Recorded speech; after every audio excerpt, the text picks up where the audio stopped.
പ്രിയമുള്ളവരെ, അടുത്തിടെ media one ചാനലിൽ ഒരു വാർത്ത വരികയുണ്ടായി. പാല ബിഷപ്പ് ഹൗസ് ഭൂമിയിൽ ക്ഷേത്രാവശിഷ്ടങ്ങൾ കണ്ടെത്തി. ഹൈന്ദവ സംഘടനകളുടെ അവകാശവാദം നിഷേധിച്ച് പാലാ രൂപത. വാസ്തവത്തിൽ ഈ വാർത്ത അടിസ്ഥാനരഹിതമാണ്. ഇങ്ങനെ പറയാൻ ഉള്ള കാരണം, ഒന്നാമതായിട്ട് പാല ബിഷപ്പ് ഹൗസ് ഇരിക്കുന്ന ആ ഭൂമിയിൽ നിന്നല്ല ഈ ക്ഷേത്രാവശിഷ്ടങ്ങളോ മൂർത്തികളോ കണ്ടെത്തിയത്. രണ്ടാമതായിട്ട് ഈ ഒരു കാര്യത്തെക്കുറിച്ച് സഭാധികാരികൾ, പാലാ രൂപതയോ അതുമായി ബന്ധപ്പെട്ട സഭാധികാരികളോ വൈദികരോ ഇതുവരെ യാതൊരുവിധ പ്രസ്താവനയും നടത്തിയിട്ടില്ല എന്നാണ്. പിന്നെ എങ്ങനെയാണ് ഈ മീഡിയ വണ്ണിനും മറ്റ് ചാനലുകൾക്കുമെല്ലാം ഇത്തരം വ്യാജ വാർത്തകൾ കിട്ടിയത് എന്ന് നമുക്കറിയില്ല. ഏതായാലും സമൂഹത്തിൽ വിഷം ചീറ്റാനുള്ള, വർഗീയ വിഷം ചീറ്റാനുള്ള ചിലരുടെ ശ്രമങ്ങൾ ചീറ്റിപ്പോയി എന്ന് ആദ്യമേ തന്നെ പറഞ്ഞുകൊള്ളട്ടെ. ചില മാധ്യമങ്ങളും അതോടൊപ്പം തന്നെ ചില സോഷ്യൽ മീഡിയ ചാനലുകളും ഇതൊരു വർഗീയ വിഷയമാക്കി സമൂഹത്തിൽ പ്രശ്നമുണ്ടാക്കാൻ ശ്രമിച്ചിരുന്നു എന്നുള്ളത് വാസ്തവമാണ്. എന്നാൽ സഭാധികാരികളുടെ ഉചിതമായ ഇടപെടൽ നിമിത്തം ഈ പ്രശ്നങ്ങളെല്ലാം രമ്യമായി പരിഹരിക്കപ്പെട്ടു. എന്താണ് ഉണ്ടായ സംഭവം? പാലാ രൂപതയുടെ അധീനതയിലുള്ള പാല നഗരത്തിനടുത്തായിട്ടുള്ള വെള്ളാപ്പാട് എന്ന സ്ഥലത്ത് അവിടെ കപ്പ കൃഷിക്കായിട്ട് അവര് ഭൂമി ഇളക്കുമ്പോൾ, JCB ഉപയോഗിച്ച് രൂപതയുടെ നേതൃത്വത്തിൽ ഭൂമി ഇളക്കുമ്പോൾ അവിടെ നിന്ന് ശിവലിംഗവും അതോടൊപ്പം തന്നെ ചില സോപാന കല്ലുകളും എല്ലാം ലഭിക്കുകയാണ്. ഇതെന്തുകൊണ്ടാണ് ഇവിടെ ഈ പ്രദേശത്ത് ഇങ്ങനെ ലഭിച്ചതെന്ന് നമ്മൾ നോക്കിക്കഴിഞ്ഞാൽ, ഈ സ്ഥലം പണ്ടൊരു ഇല്ലം വക സ്ഥലമായിരുന്നു. ആ ഇല്ലത്തിന് അവിടെ ക്ഷേത്രമുണ്ടായിരുന്നു, പരമ ശിവന്റെ ക്ഷേത്രമുണ്ടായിരുന്നു. അതോടൊപ്പം തന്നെ അവിടെ സർപ്പക്കാവും എല്ലാം ഉണ്ടായിരുന്നു. എന്നാൽ കാലാന്തരത്തിൽ സ്വാഭാവികമാണ്, ചേട്ടനനിയന്മാർ തമ്മിലെല്ലാം പ്രശ്നമുണ്ടായി. അപ്പോൾ ഇവർ ഈ സ്ഥലം വേറൊരാൾക്ക് കൊടുത്തു. അങ്ങനെ കൈമാറിയിട്ടാണ് ഈ സ്ഥലം അവസാനം പാലാ രൂപത അത് പൈസ കൊടുത്ത് വാങ്ങിയത്. തർക്കഭൂമിയൊന്നുമല്ല, ആ ഒരു സ്ഥലം പൈസ കൊടുത്ത് രൂപത വാങ്ങിയതാണ്. സ്വാഭാവികമായിട്ടും സർപ്പക്കാവെല്ലാം ഉണ്ടായ സ്ഥലമായതുകൊണ്ട് ഭൂമിക്കടിയിലും മറ്റും പഴയകാലത്തെ വിഗ്രഹങ്ങളൊക്കെ ഉണ്ടാവുക സ്വാഭാവികമാണ്. ഇതാർക്കും അറിയുന്ന കാര്യവുമല്ല. അപ്പോൾ അങ്ങനെ അതൊന്നിനും ഉപയോഗശൂന്യമായിട്ടുള്ള സ്ഥലമായിരുന്നു. അപ്പോൾ അവിടെ കപ്പ കൃഷിക്കായിട്ട് ഒരു JCB ഉപയോഗിച്ച് ഭൂമി കുഴിച്ചപ്പോഴാണ്, അതിന് വാരമെല്ലാം എടുത്തപ്പോഴാണ് ഈ വിഗ്രഹവും അതുപോലെ തന്നെ ശിവലിംഗവും എല്ലാം ലഭിക്കുക. എന്നാൽ ഇവിടെ നമ്മൾ ഓർക്കണം, ഈ ശിവലിംഗവും വിഗ്രഹവും എല്ലാം കിട്ടിയപ്പോൾ അത് തച്ചുടച്ച് കളയുകയോ ഒന്നുമല്ല രൂപത ചെയ്തത്. 5 പ്രധാനപ്പെട്ട കാര്യങ്ങൾ രൂപത അധികാരികളുടെ ഭാഗത്തു നിന്നുണ്ടായത് നമുക്ക് തീർച്ചയായിട്ടും മതേതര കേരളത്തിന് അഭിമാനകരമായ ഒരു കാര്യമാണ്.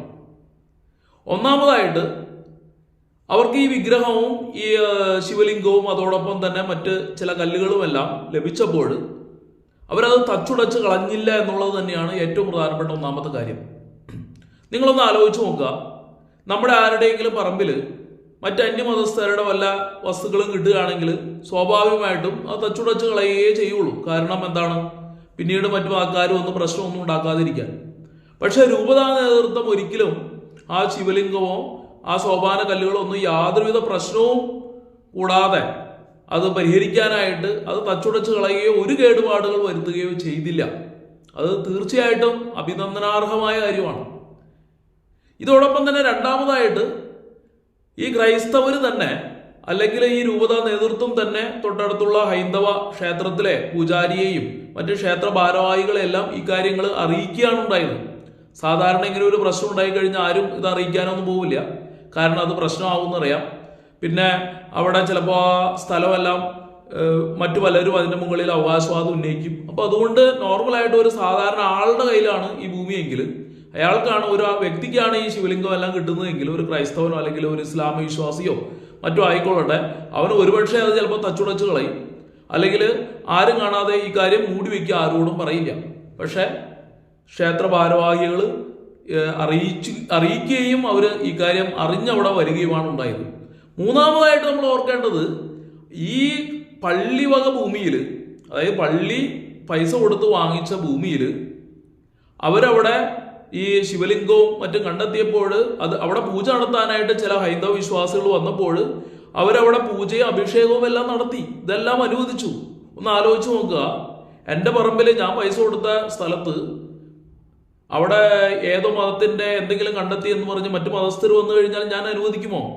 സ്വാഭാവികമായിട്ട് ഒരു സാധാരണ ആളാണെങ്കിൽ അനുവദിക്കില്ല. അത്രയും വിശാലതയുള്ള വ്യക്തിയാണെങ്കിൽ മാത്രമേ മറ്റുള്ളവരെ അങ്ങനെയെല്ലാം അനുവദിക്കൂ.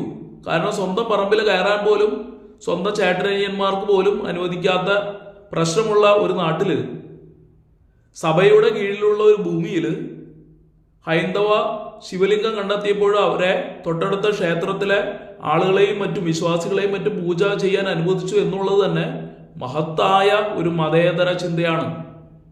നാലാമതായിട്ട്, സഭ ഒരിടത്തും ഈ മീഡിയ വണ്ണും മറ്റു ചാനലുകളും പറയുന്നത് പോലെ ഒരിടത്തും ഇന്നേ വരെ ഈ നിമിഷം വരെ ഒരു പ്രസ്താവനയും നടത്തിയിട്ടില്ല ഇതേക്കുറിച്ച്. പല മാധ്യമങ്ങളും സഭാധികാരികളുടെ ഇതേക്കുറിച്ചുള്ള ബൈറ്റ് എടുക്കാനായിട്ട് അവരെ സമീപിച്ചു. പാലാ ബിഷപ്പ് ഹൗസിൽ ഉൾപ്പെടെ ചെന്നപ്പോഴും ഒരു പരസ്യ പ്രസ്താവനയ്ക്ക് ഇതുവരെ ഒരു അധികാരികളും തയ്യാറായിട്ടില്ല. കാരണം സമൂഹത്തിൽ ഒരു വർഗീയ പ്രശ്നം ഉണ്ടാക്കാൻ കത്തോലിക്ക സഭ ഒരിക്കലും ആഗ്രഹിക്കുന്നില്ല. എല്ലാവരുമായിട്ടും, ഹൈന്ദവരുമായിട്ട്, ഇസ്ലാം വിശ്വാസികളുമായിട്ട് എല്ലാവരുമായിട്ടും സൗഹൃദത്തിലും സ്നേഹത്തിലും മതേതരത്വത്തിലും പുലരണം എന്നാണ് സഭ ആഗ്രഹിക്കുന്നത്. അഞ്ചാമതായിട്ട് പറയുകയാണെങ്കിൽ, ചിലര് ഈ ശിവലിംഗവും മറ്റുമെല്ലാം കണ്ടെത്തിയപ്പോൾ സ്വാഭാവികമായിട്ട് ഹൈന്ദവർക്ക് ദേവപ്രശ്നവും മറ്റും നടത്തണം. അപ്പോൾ ഇവര് സഭാധികാരികളുമായിട്ട്, ക്ഷേത്രം ഭാരവാഹികളും മറ്റ് ഹൈന്ദവ സംഘടനാ നേതാക്കളും സഭാധികാരികളുമായിട്ട് സംസാരിച്ചപ്പോൾ അവിടെ ദേവപ്രശ്നം നടത്തുന്നതിന് പോലും സഭാധികാരികൾ യാതൊരുവിധ എതിർപ്പും പറഞ്ഞിട്ടില്ല. ഓർക്കണേ, സഭയുടെ സ്വന്തം സ്ഥലത്ത് പോലും ഈ ദേവപ്രശ്നം നടത്തുന്നതിനും മറ്റും, കാരണം അത് ഹൈന്ദവ വിശ്വാസവുമായിട്ട് ബന്ധപ്പെട്ടതാണ്, സഭ യാതൊരുവിധ എതിർപ്പും പറഞ്ഞിട്ടില്ല എന്നുള്ളതാണ്. അപ്പോൾ ഈ 5 കാര്യങ്ങളും നമ്മൾ ഓർമ്മപ്പെടുത്തുന്നത് പാലാ രൂപതയുടെയും അതോടൊപ്പം തന്നെ ക്രൈസ്തവ സഭയുടെയും മതേതര ചിന്തയാണ്. ഈ ഒരു കാര്യത്തെക്കുറിച്ച് ഇന്ന് വരെ കേരളത്തിലെ സഭാധികാരികളോ വേണ്ടപ്പെട്ട ബിഷപ്പുമാരോ അതല്ലെങ്കിൽ വൈദികരോ സഭാധികാരികളോ അതോടൊപ്പം തന്നെ ഹൈന്ദവ മത നേതാക്കന്മാരോ, RSSന്റെ ആയിക്കോട്ടെ, VHPയുടെ ആയിക്കോട്ടെ, അല്ലെങ്കിൽ മറ്റ് ഹിന്ദു ഐക്യവേദിയോ മറ്റ് ഹൈന്ദവ സംഘടനകളുടെ ആയിക്കോട്ടെ, ഇന്നേ വരെ ഒരു വ്യത്യസ്തമായ അഭിപ്രായവും പറഞ്ഞിട്ടില്ല എന്നുള്ളതാണ്. കാരണം എല്ലാവരും ഐക്യത്തോടെ ഈ പ്രശ്നം പരിഹരിക്കാനായിട്ട് ആഗ്രഹിക്കുന്നു. വീണ്ടും പാലാ ബിഷപ്പ് ഹൗസിലും തുടർന്ന് പാലാ രൂപതയുടെ വികാരി ജനറലുമായിട്ടുള്ള ചർച്ചയിലെല്ലാം ഉരുത്തിരിഞ്ഞ കാര്യങ്ങൾ ദേവപ്രശ്നത്തിൽ എന്താണോ കാണിക്കുന്നത് അനുസരിച്ച് ഉചിതമായ തീരുമാനം എടുക്കാമെന്നാണ്. തുടർന്നുള്ള ചർച്ചകളിൽ തീരുമാനിക്കാം എന്നുള്ള കാര്യത്തിൽ ധാരണയായിട്ടുണ്ട്. അതിൽ ഹൈന്ദവ നേതാക്കളും പൂർണ്ണ സമ്മതരാണ്, പൂർണ്ണ സന്തുഷ്ടരാണ് എന്നുള്ളതാണ് പറയാനുള്ളത്. അപ്പോൾ സമൂഹത്തിൽ വർഗീയ വിഷം ചീറ്റുന്ന ചില മാധ്യമങ്ങളെയും ചില സോഷ്യൽ മീഡിയ പ്ലാറ്റ്ഫോമുകളെയും നമ്മൾ തിരിച്ചറിയണം. അങ്ങനെയുള്ളവരോട് നമുക്ക് പറയാനുള്ളത്, ആ വെള്ളം അങ്ങ് നിങ്ങൾ വാങ്ങി വച്ചേക്കുക, ആ വെള്ളം വാങ്ങി വച്ചേക്കുക.